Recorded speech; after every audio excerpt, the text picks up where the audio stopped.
How to add a currency converter to Wix. So in order to add a currency converter to your Wix, you first need to head over to your actual Wix editor. And then I have in here this blank section wherein I will put my currency converter. Click onto this add an element option.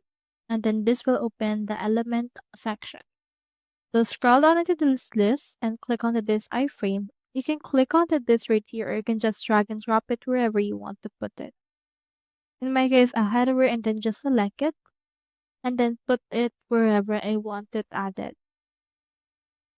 Now, once you have added right here your iframe, leave it as it is for now. Head over right here to your new tab and go to commonninja.com. You can either sign up or log in. Into this part, click on the this create widget. Click on the search bar and search in here for currency converter. You can see it right here.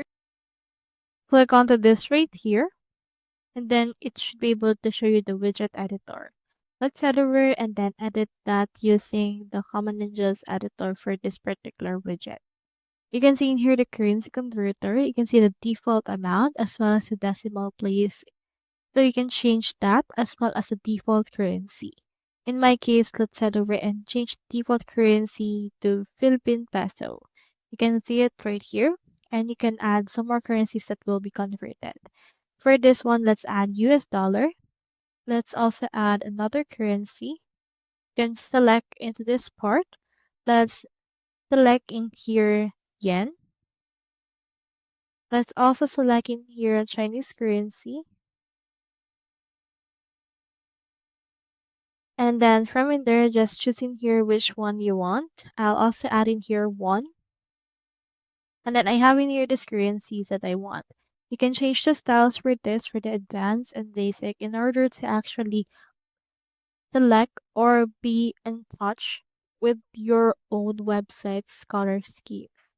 Once you're done, head over and click onto this publish option. Click onto this save widget. And then click onto this copy code. Head over right here to your Wix site and click onto this enter code. From in there, just paste the code that you want and click on update. And it should be able to update this right here in order to make a currency converter in this. So that's all there is today, and I hope this video helped you out.